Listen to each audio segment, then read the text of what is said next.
এটাই এই প্রজেক্টের শেষ পর্ব।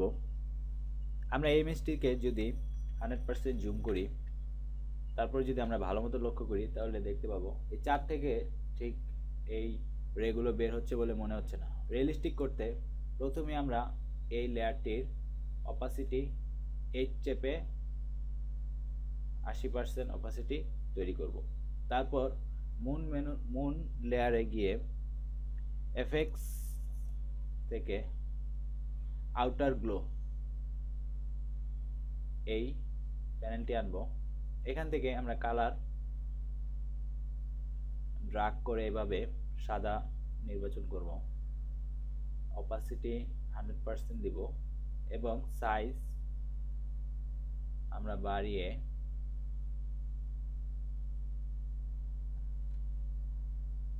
85 দিব এবং স্প্রেড 5। দেখুন এখন মনে হচ্ছে চার থেকে রে বের হচ্ছে। তবে আমরা ইনার গ্লোটাও দিব। কালারটি আগের মতোই আমরা সাদা সিলেক্ট করি, অপাসিটি 50% এন্ড সাইজ আমরা 15 দিব। এবার ওকে দিয়ে আমাদের চাঁদের উপর যে রে আছে সেই রের কাজটা শেষ করব। দেখুন এখন বেশ রিয়েলিস্টিক বলেই মনে হচ্ছে। এবার আমরা এই ইমেজটির এই সূর্যমুখী ফুলটির সিলেকশন তৈরি করব। সিলেকশন তৈরি করতে এখান থেকে ম্যাজিক 1 টুলটি সিলেক্ট করব। কুইক সিলেকশন টুলটি যদি সিলেক্ট করা থাকে, আপনি এবার রাইট ক্লিক করে ম্যাজিক 1 টুলটি সিলেক্ট করুন। আমরা যেহেতু আগে এটা নিয়ে কাজ করেছি, তাই আগে রিসেট করে নেই, অর্থাৎ বাই ডিফল্ট সেটিংসে ফিরে যাই। এবার আরেকটি বিষয়, এখানে স্যাম্পল সাইজ আমরা পয়েন্ট স্যাম্পলে দিব, অর্থাৎ যেই পিক্সেলে আমরা সিলেক্ট করব সেই পিক্সেল অনুযায়ী সিলেকশন তৈরি হবে। এবার আমরা এখানে ক্লিক করি। দেখুন এখানে পুরোপুরি সবুজ অংশটি সিলেকশন তৈরি হয়নি। পুরোপুরি সিলেকশন তৈরি করতে আমরা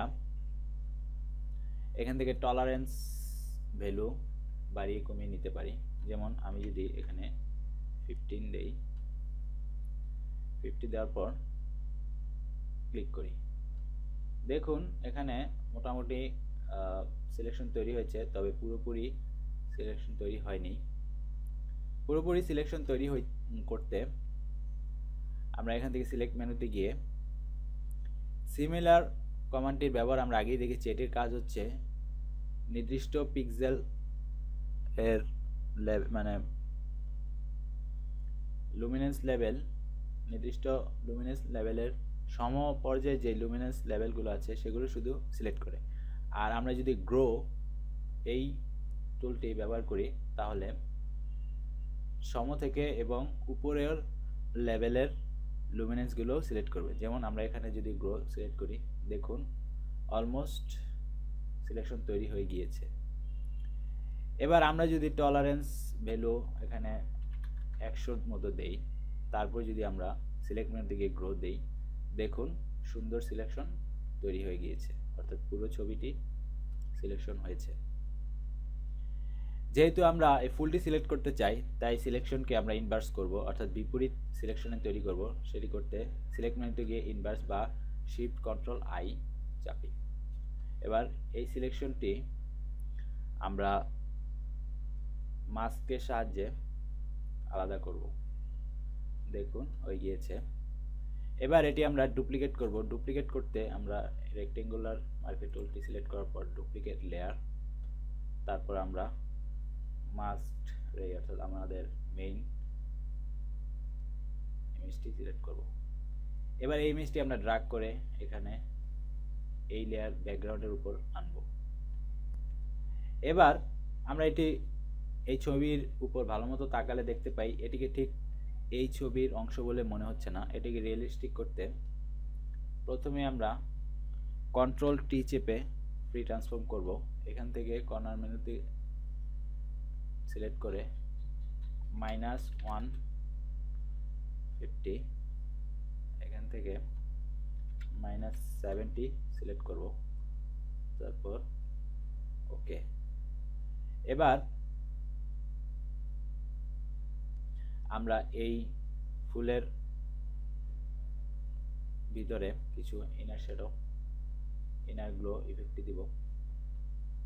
ইনার গ্লো এখানে যেই অপশনগুলো দেওয়া আছে বাই ডিফল্ট যথেষ্ট। তারপর এখান থেকে আমরা কালার